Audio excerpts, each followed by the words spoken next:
What is going on? It's your man right here, the one and only, the Black Avenger, aka the Black Azrael Lee Sanders of the RCWR show, coming at you with a little bit of breaking news for this Wednesday evening of April 15th. 2015. This literally went down within the past 45 minutes.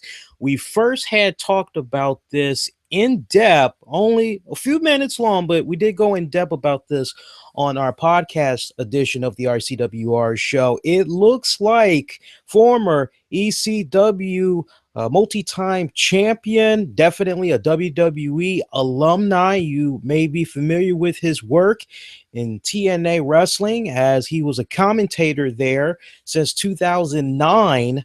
Yeah, that guy, folks. Taz has parted ways with the organization. This probably comes as a little bit of a shock to you TNA wrestling fans. Without a doubt, you hardcore Taz fans. I've definitely have been a fan of Taz's work through the years. I definitely go as far back as ECW. I passionately remember when he made his WWE debut and all that. Basically, to kind of follow up on what we were talking about on last night's show, just to do a little bit of a recap. Yesterday, there was a news report that had came about that Taz had missed some recent set of Impact Wrestling tapings, and that there could have been some serious repercussions of that as a result. Now, it wasn't actual TV tapings. He basically was supposed to go to TNA's headquarters in Nashville to do some recording of commentating with Josh Matthews. And we were going to see some of that work, I believe, beginning with this Friday's episode and then the week after. But according to PW Insider, apparently there were issues, supposedly, take this with a grain of salt, but supposedly, according to PW Insider's reports, TNA and Taz were having issues to the point that Taz ended up removing all references to TNA from his Twitter page. Now, we actually checked Taz's Twitter account while we were live on the air last night, and I saw that he was still following Dixie Carter, pretty much the entire TNA roster, Destination America. It didn't look like he did any type of unfollowing whatsoever. So it was kind of like, we wonder what's going on right here. And we told you guys we would continue to stay on top of this, as their reporting also goes on to mention that apparently there was pay issues, which ultimately led to Taz supposedly refusing to get on his flight from New York to Nashville. And now we're hearing the reports that it's possible that, at least for this episode, Josh Matthews may be flying solo on commentating for the entire episode, or Al Snow could be with him, as we're hearing reports also that Al Snow may have possibly joined him, and we'll be hearing Al Snow doing commentating with Josh for the next couple of weeks, maybe going forward. I know some of you guys are screaming, where the hell is Mike Tenay? Mike Tenay's always been there. Why don't they go with what's safe? Look, I'll dive a little bit more into that maybe on our next show, okay? But the way it's looking right now, it is official. They've parted ways. Now, this actually had came through, as I mentioned, about 45 minutes ago, as Taz commented on his departure, as well as the executive of talent, John Gubrick. I'm pulling it up for you guys right now. Bear with me a second here. Sometimes the laptop acts just a little bit slow. And while I have you guys' attention, if you know anybody else that's in the TNA wrestling and they're big fans of Taz, you may want to share this news with them just by sharing the links for this throughout social media, Facebook it, Google Plus it, retweet it, one of the many ways you can spread a good word about our content. All right, so this is what Big John Gubrick had to say. He said, after 5+ years, TNA and Taz have mutually decided to part ways. A champion in the ring and on the mic. We wish him nothing but success. Taz would follow that up And he would say, like to thank TNA Wrestling for the opportunity to apply my craft for the past several years. Best wishes to them in the future. So now that we put all that out there, here's the fun part that I love, which, if you're used to me breaking news by now, I like to put my own little stamp on it rather than just give you the news and then say, subscribe. No, it doesn't work like that. We like to go in depth overall on all the information that we get with breaking news like this. Okay, so for me personally, and this is a straight up shoot with regards to Taz, all right? I remember when Taz came into the WWE, one of my fondest moments was seeing him with that ECW championship. And he's looking at the game Triple H. Triple H has that Winged Eagle WWF championship belt. And you're like, oh man, especially when you heard the music, the mood's about to change. And he comes out, you're like, oh, this is what's up. This is the awesomest, coolest, kick-ass way for Taz to make an impact in the WWE.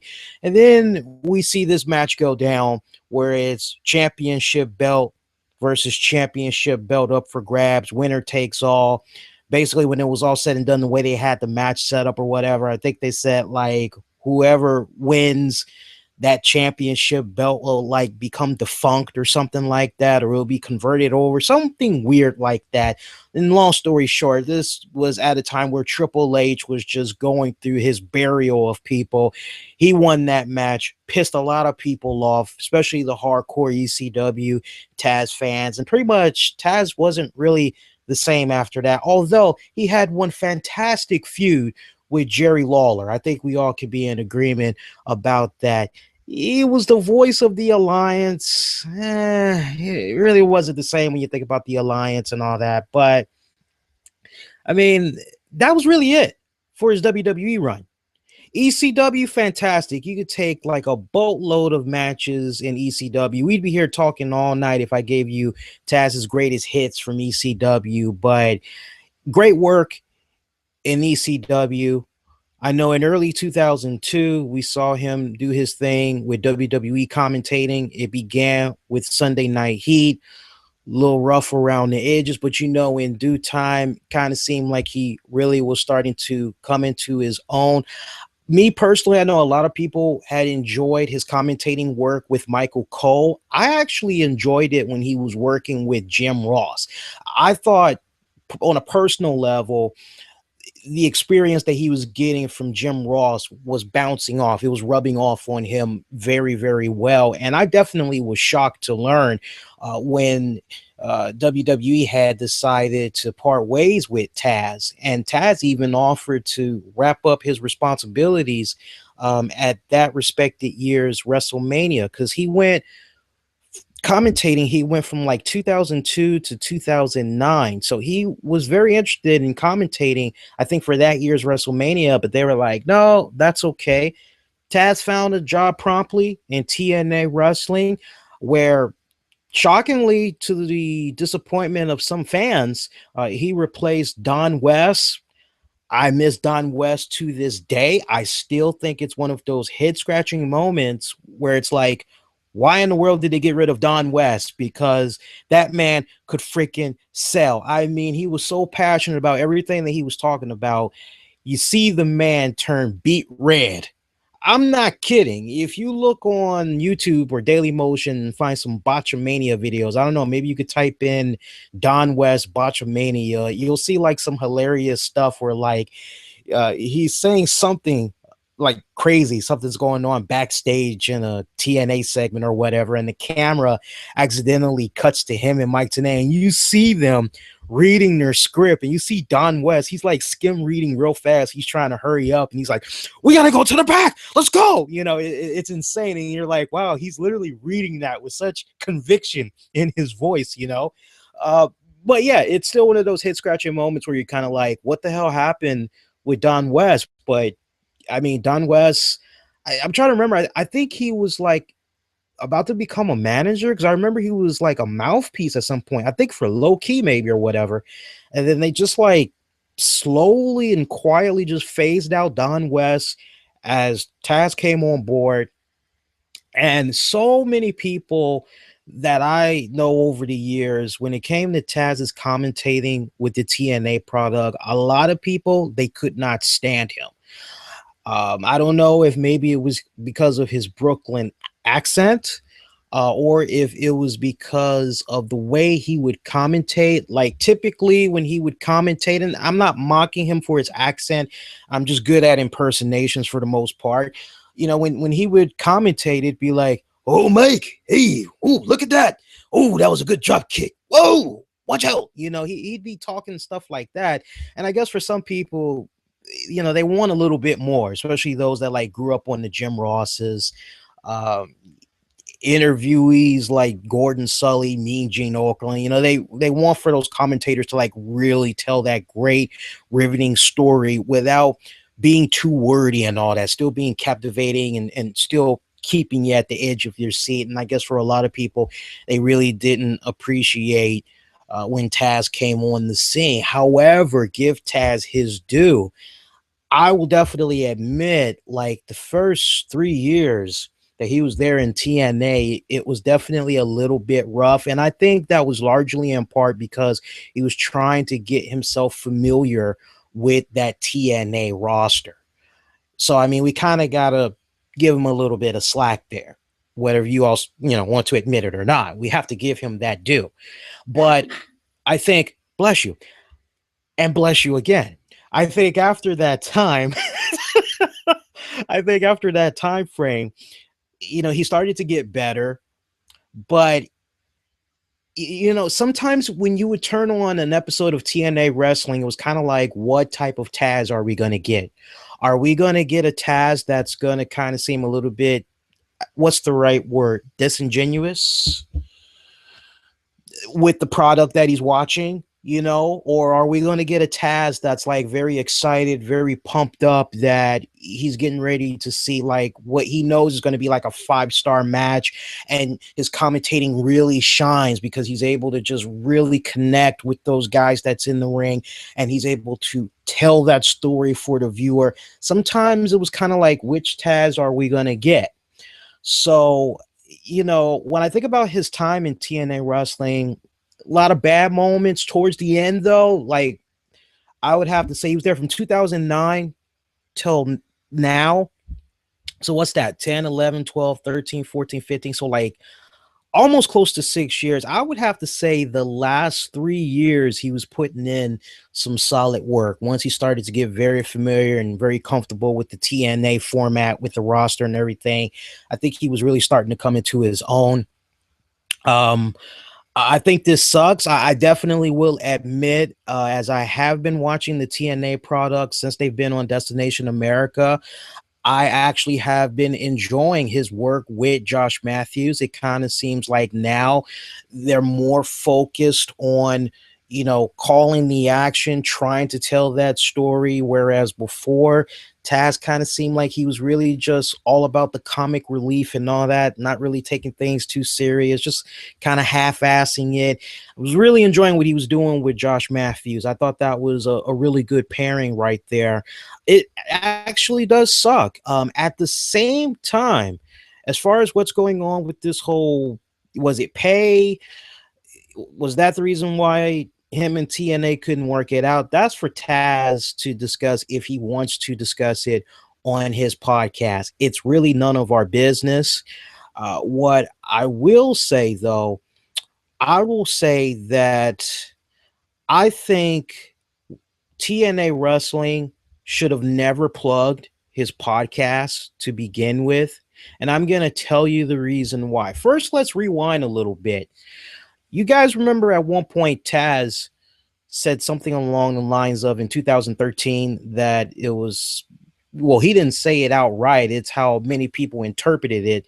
But do you remember how there was going to be a Raw at the Barclays Center, and Taz put out some type of a cryptic tweet saying there's a lot of wrestling events happening in his neck of the woods, and people were kind of led to the impression that maybe he was going back to the WWE because his contract, it was well known, that was a fact, his contract had expired with TNA and he was weighing in his options. Then he comes right in And he's got people talking. They're like, where's he gonna go? What's going down right here? And then finally he reveals that he re-signed with TNA Wrestling. Whether or not that was a multi-year deal, to the point that his deal with TNA was still into effect or it expired, we won't know. That's for him to go into details about on his podcast. We won't know. But you just think back to that moment in 2013, and then you think about all this momentum that's just been building for Taz and his new podcast, which from what I understand has been doing superbly well. And then you see TNA, they start to promote it and everything. I kind of think on TNA's part, it was a little bit premature for them to promote that podcast, because you think about it, it creates a conflict of interest. Why does it create a conflict of interest? Because anybody that checks out Taz's podcast, or heck, you don't even have to check out his podcast. You could just be following him on Twitter and you'll see his activity as far as what he's talking about on his shows. He is showing great love to the WWE product. He's giving his reactions to Raw. He's giving his reactions to the NXT events. And God knows what else. So I don't know about you guys, but just looking at it from a business standpoint, if I'm TNA Wrestling, it's kind of like, well, okay, it's great that he has this show over here, but it kind of creates a little bit of a conflict of interest, because, we got him. If anything, if he's going to be talking about wrestling, he should be talking about what we're doing, and maybe he should be talking about independent wrestling promotions. I don't know. I think I'm on to something right there, because honestly, I can tell you that the network that Taz is a part of, I think it's Play.it. We actually came very close to securing a contract deal with them to bring a new show exclusively to them for their audience. And I can tell you, originally, before we even tried to come up with a new show from scratch, they were like, the original pitch I made to them was, well, maybe we can do some type of a wrestling show for you guys where we could talk exclusively about XYZ. And they were like, well, wait a minute, don't you already have a show that does this? And aren't you already on YouTube? And I'm like, yeah, that's right. And they wanted me to cough all that up. It was like cease and desist. What I think I said that wrong. Yeah, no, I said that right. Cease and desist. Yeah. Cease and stop. Let's just go with that. I know that's safe. No, but they were like, if you're going to do, if you're going to hook up with us, then you got to stop all that other stuff that you're doing and only talk about it with us. And it was kind of like, wow. So after all the years of branding, self-branding at that, no help, I just stop what I'm doing. And that doesn't sound too good. How about I just do a new show for you guys instead from scratch, talking about these topics? And they were like, okay, yeah, okay, we can kind of entertain that. So as far as the conflict of interest goes, I think I'm on to something when I mentioned that with TNA and all that. And plus, if it is, and this is me reaching, okay, if a scenario occurred where it turns out what ultimately led to Taz leaving TNA was overpay, then I would just, where's the common sense that is like speaking large volumes that, before we plug his podcast, before we promote his appearances outside of TNA and all this other stuff that's outside of TNA wrestling, what's going on with his pay? Can we take care of him? Is he squared away? I don't know. Like I said, it's going to be up to this man to decide, how much information he wants for his fans and the public to know. Hopefully he'll clear the air up a little bit. But as far as what's next for Taz, honestly, and I think I'm on to something right here. I'm glad we're talking about this. Nobody's going to give you this great in-depth analysis as I'm breaking it down. Honestly, I think what would be a really good idea for not just Taz, but the WWE, assuming that the price is right, I think Taz and WWE can do business together. Look, we've got the WWE network in effect. I can just picture some really great specials between Taz and Paul Heyman. If you guys had enjoyed so much the ECW Exposed with Paul Heyman, Joey Styles, just imagine if they could do something like that again, a follow-up of some sorts, exclusively on the WWE network, make it like a a 5-part miniseries or whatever. Paul Heyman, Taz, doesn't get any better than that. Hell, maybe you can throw Raven in there, Sabu if he's available. That would be freaking badass. But who better than Taz, who was there for a lot of key moments in ECW's history? Not to mention, if WWE decides they want to continue to roll out ECW Best of Volume Series and all that, release some more exclusive stuff from the vaults, not available on the network, not available online. You're only going to be able to see it on the DVD. Let Taz host some of those things. Other network specials. Look, no doubt about it, he is a great talent now, not when he first started commentating in the WWE, not when he began commentating for TNA Wrestling. I'm talking about from this point today going forward. As of right now, he is a solid commentator, and I think WWE would be a fool to not capitalize on it. Where could they place him? Definitely not on the flagship show Raw. However, I could see them putting him in a position where, you got SmackDown moving to the USA Network in 2016. Without a doubt, the dual duty that Michael Cole is doing for both shows right now, Michael Cole could probably use a break. And honestly, when you think about the fact that Michael Cole was off TV for a couple of weeks, for all we know, he might have felt a little bit burned out and wanted to take a little bit of a break. So quite honestly, I think it would be really badass timing when SmackDown moves to the USA Network, if Taz is like the main color commentator guy, and you can rotate Byron Saxton, Tom Phillips off of him. You don't need it to be a 3-man. You can make it be a 2-man thing. If you don't want to put him on SmackDown, you could also put him on WWE NXT. Anybody that's watched NXT, I think you guys will definitely be in agreement with me. It seems like every week you turn around, the commentating team is always in rotation. So to have there be a constant that's in there, and the best part, Taz is already familiar with the NXT roster. He loves the product. He's already invested into it. I think it would be a really good, easy, and smooth transition for him to fit right in as a NXT commentator. But that's just my breakdown and analysis on that. What are your thoughts as far as Taz departing from TNA Wrestling? Are you happy? Are you sad? Are you indifferent? You don't care? I want to know why. Sound off. Post your comments down below. You can also hit us up through our social media, Twitter at the RCWR Show, Facebook, Infinity One Productions. That's with an E, spell out one, Infinity One Productions.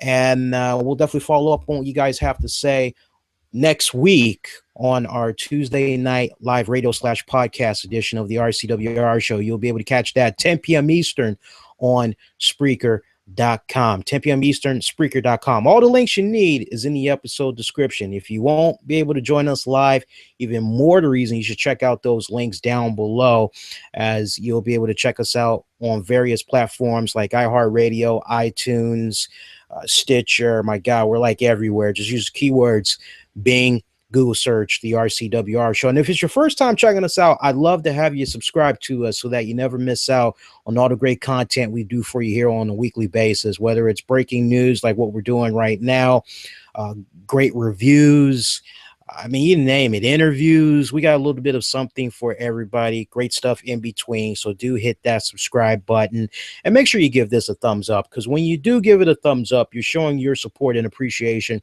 for us YouTube video creators. All right, guys, that is going to do it. Till next go round, be safe. Most importantly, be kind to one another. And as always, may the good news be yours. Take care.